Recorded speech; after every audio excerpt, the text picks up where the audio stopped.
What's going on, guys? Nothing to eat for you today, but you know I've always got something to drink. So, time for a serious note. I'm sure by now many of you have been watching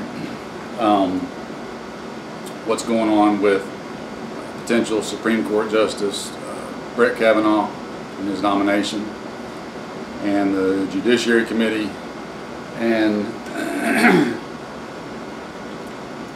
the absolute, completely, utterly disgraceful antics that are going on with that. That may seem like a small thing in the bigger picture, and it is. However, it is a good example of a lot of other things that are going on in the bigger picture. So, excuse me, for those of you that haven't been following, long story short, there have been accusations made against Brett Kavanaugh that he, I don't even know what the right term to use is, because I guess it would fall under sexual assault, though that's really pushing the boundaries in my opinion. Anyway, he sexually assaulted supposedly this woman 30 some odd years ago. There's a whole big controversy around the whole thing and why and how it was brought to light.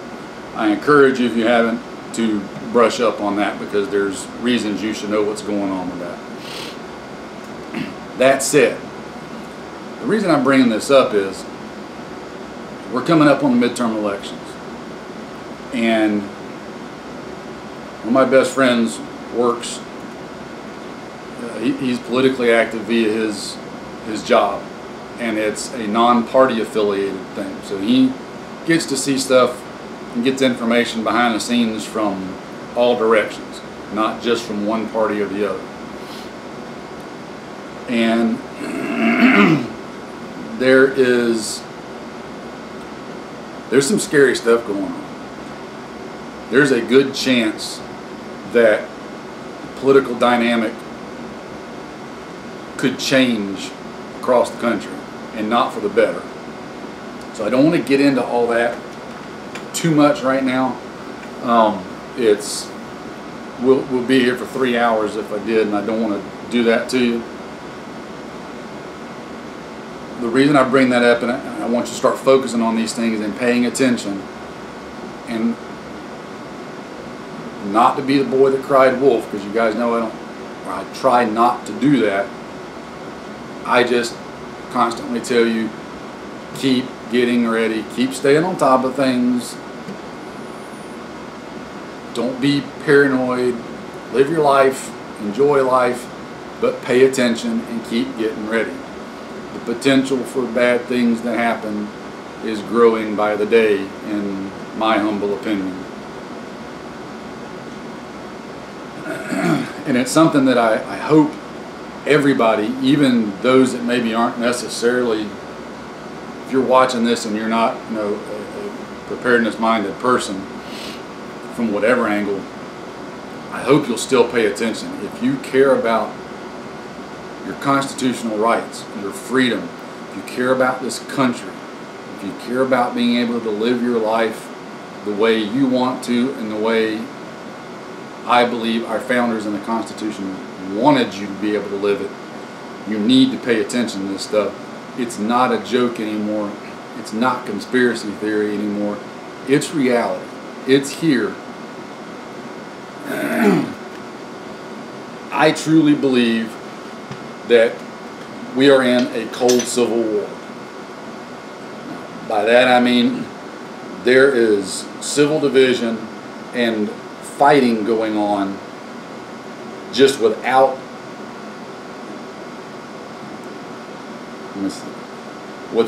massive bloodshed and gunfire just yet. There's actually bloodshed going on. There's actually gunfire. Go ask the Republicans at their baseball game practice last year whether that was cold or hot. But I'll tell you, it was probably a little hot. It's just not on a mass scale. Unfortunately, I think there are a lot of people, just like the guy that pulled that off, that are sitting and planning and plotting and waiting. This cold civil war is heating up. And maybe civil war is not even the right term for it. I don't know, I'm just using it because that's probably the most easily recognized term. But it could go from a cold version to a hot version very rapidly, very quickly, and without warning. It's going to take one little happenstance incident to knock the right domino over, and it's going to get ugly fast, I do believe. I pray every night that it doesn't, okay? Rest assured, that is God's honest truth. But I don't stick my head in the sand to pretend it's not a possibility either. That's why I talk to you guys about things that I do and what me and my friends are doing. So, all that said, there's two specific things I want to point out to you that I want you to ponder over and be looking at. Last week, 27th, an article came out that the title of it, Communists Planning Armed Insurrection on Twitter. I'll put a link to it down in the description if you want to go read it. But basically, short version, communist agitators took to Twitter this week to brainstorm strategies for a violent armed insurrection against their perceived enemies.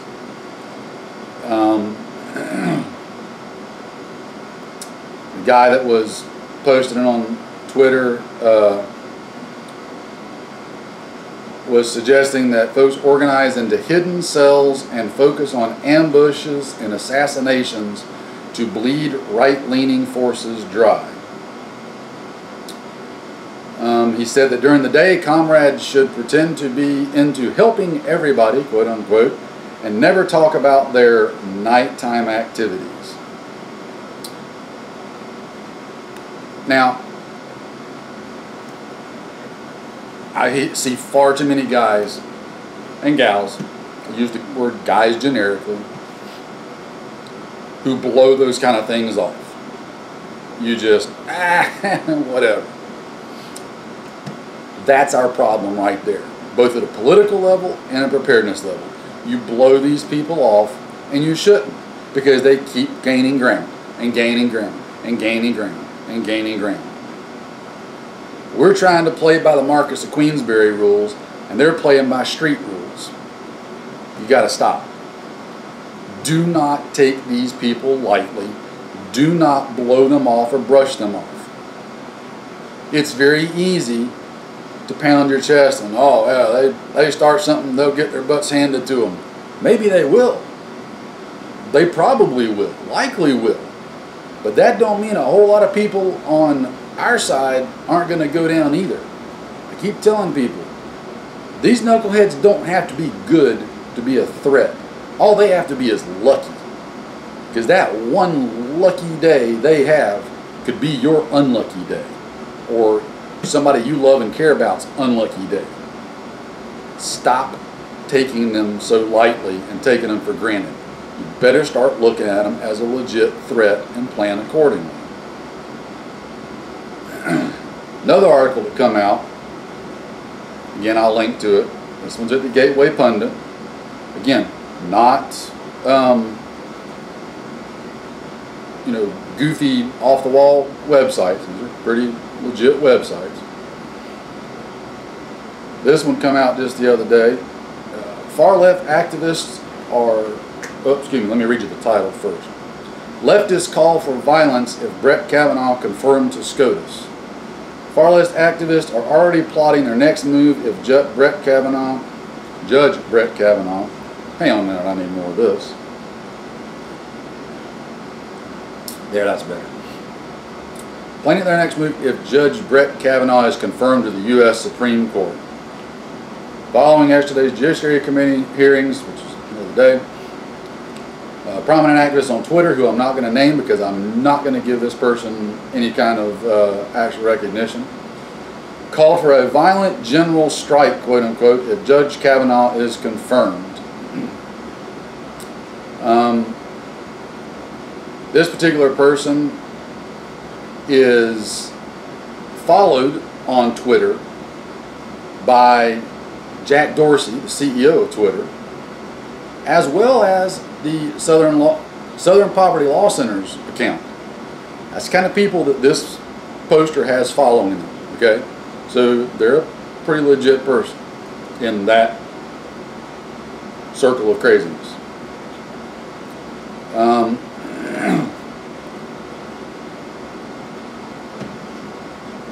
They're openly calling for it. They're openly planning for it. Now, if folks on the right, the conservative, libertarian, freedom-minded people had done that, there's probably a chance you'd have at your front door pretty quick. Yes, there's a double standard. We all know that. That's like not even worth discussing anymore. My point is, you've got to prepare for this kind of stuff just the same as you do for the next hurricane. I've said it before in other videos, and I'll say it again. You have to live this as a lifestyle, being prepared. You got to pay attention to the weather. You got to pay attention to the news. You got to pay attention to politics at your city level, county level, state level, national level, international level. It's a pain in the rear, guys. It's an absolute pain in the rear. But just like you better pay attention to the weather reports and know when that hurricane's brewing out there and keep an eye on it, you better be paying attention to this kind of stuff and knowing what kind of hurricanes and storms are brewing in other ways. And you better not take them lightly. Look at what just happened in the Carolinas. People knew that storm was coming. Knew it way ahead of time. And there were people that still not only didn't prepare for it, but paid the price, unfortunately, in various ways, up to and including people sadly lost their lives. And that's truly regrettable. You've got to pay attention, and you've got to take this seriously. And when I say take it seriously, again, I'm repeating stuff, but sometimes good things have to be repeated, right?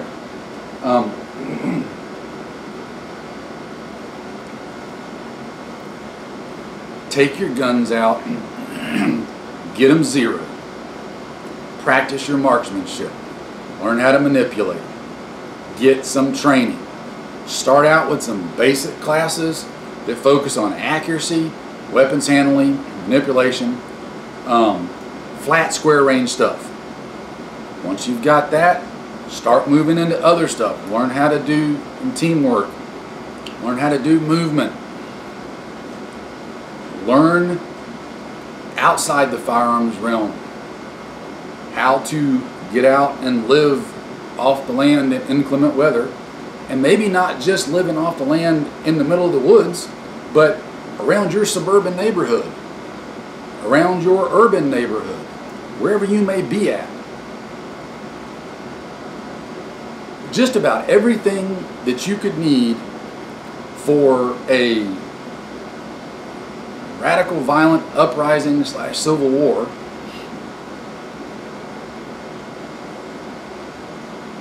is things that you would need for a hurricane. Food, water, medical supplies, protection, shelter, clothes.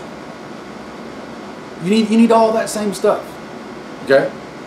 So you shouldn't, but on the off chance that you do, if you need some kind of self-justification for it, look at it from that standpoint. The same things you can use for natural disasters, weather events, etc., are the same things that you can use if something violent ever happens, God forbid. So, how long do I want to beat that dead horse? A lot longer, but fortunately for you, I'm not going to, because I have other stuff I want to get onto in other videos. I'll put links to both of these down there.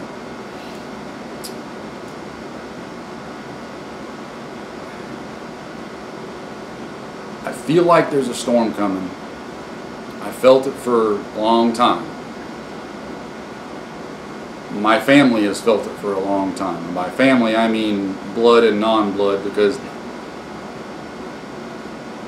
the people that I closely associate with that are in my inner circle, they're family. We might not be related by blood, but we're related other ways. So my family feels that there's a storm brewing. Can it be avoided? Don't know. Can't predict those kind of things and can't steer them, other than looking at how you vote, looking at how you become active in things and making your voice heard. Jump on that ballot box and soapbox before you have to jump on the cartridge box. It's cliche, but there you go.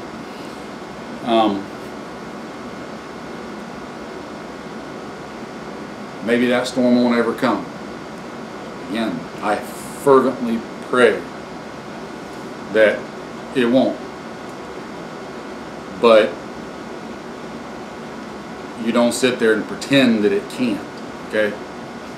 Pay attention to what's going on, guys. This stuff is heating up. It's like a pressure cooker, and the lid's on tight, the valve's been plugged up, and the heat just keeps getting turned up, just in little increments that are so small, it's often hard to even notice, if you're not paying close attention, that the temperature knob's been bumped up another 1 or 2 degrees.